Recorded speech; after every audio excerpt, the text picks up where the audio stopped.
नमस्कार, मैं हूं दानिश। आप देख रहे हैं today news time. Supreme court ने मोदी सरकार के आदेश को पलटते हुए सुदर्शन टीवी के मुस्लिम समुदाय के लोगों के सिविल सर्विसेज की परीक्षा पास करने से जुड़े कार्यक्रम के प्रसारण पर रोक लगा दी। शीर्ष अदालत ने इसके साथ ही इलेक्ट्रॉनिक मीडिया के सेल्फ रेगुलेशन के लिए मानक तय करने को कहा है।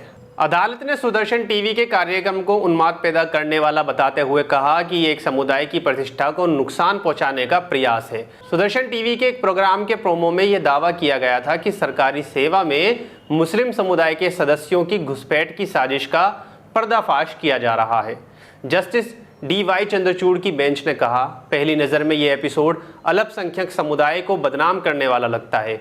कार्यक्रम के प्रोमो में दावा किया जा रहा है कि सरकारी सेवा में अल्पसंख्यक समुदाय के लोगों की घुसपैठ का पर्दाफाश किया जा रहा है। कोर्ट ने कहा, कुछ चैनलों पर होने वाली डिबेट चिंता का विषय है।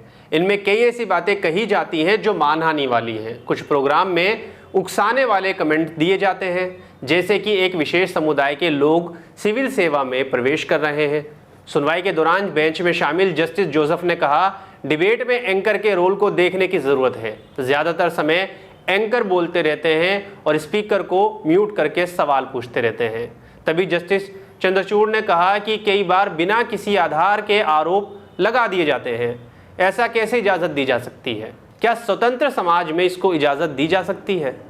बता दें कि सुदर्शन टीवी के कार्यक्रम के प्रसारण की केंद्र सरकार ने पिछले हफ्ते इजाज़त दी थी। केंद्र की ओर से सॉलिसिटर जनरल तुषार मेहता ने कोर्ट में भी अपनी दलील में कहा कि पत्रकारों की स्वतंत्रता सर्वोच्च है और प्रेस पर नियंत्रण की कोशिश करना खतरनाक होगा। केंद्र ने हिंदू आतंकवाद और लॉकडाउन के दौरान स्टोरी की दलील भी दी और कहा कि क्या इससे सांप्रदायिक शो से कम हानिकारक कहा जा सकता है। सुप्रीम कोर्ट ने कहा, क्या विचार की अभिव्यक्ति को बचाने के लिए मीडिया का सेल्फ रेगुलेशन नहीं होना चाहिए? जिस पर सॉलिसिटर जनरल तुषार मेहता कहते हैं, लोकतंत्र में अगर प्रेस को कंट्रोल किया गया तो ये विनाशकारी होगा। इंटरनेट पर भी तो लाखों लोग लिख रहे हैं। जस्टिस चंद्रचूड़ कहते हैं, हम सोशल मीडिया की बात नहीं कर रहे। क्या हम एक रेगुलेट इसलिए ना करें क्योंकि सभी को रेगुलेट नहीं कर सकते? जस्टिस जोसेफ ने कहा कि पत्रकार की आज़ादी संपूर्ण नहीं है। जिस तरह से भारत के सभी नागरिक को विचार रखने की आज़ादी है, वही प्रेस को भी पत्रकार को अलग से आज़ादी नहीं मिल सकती। जस्टिस चंद्रचूड़ आगे कहते हैं कि पत्रकार को निष्पक्ष टिप्पणी करनी चाहिए।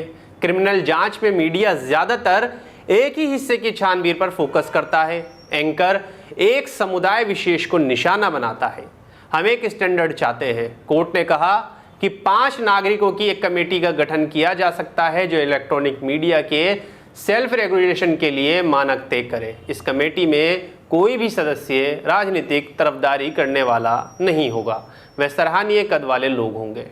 तो इस तरह से सुप्रीम कोर्ट ने साफ कर दिया है कि जिस तरह के शोज़ और टीवी शो डिबेट चल रही हैं, वो कहीं ना कहीं समाज में हिंसा फैला रही हैं, या फिर वो एक तरफा कार्रवाई कर रहे हैं और पक्षपात को दिखा रहे हैं, या वो एक समुदाय के प्रति ज़्यादा बोलते हैं और दूसरे समुदाय के प्रति वो चुप रहते हैं। तो सुप्रीम कोर्ट ने अब इस पूरे मामले पर एक कमेटी गठित करने का फैसला किया है।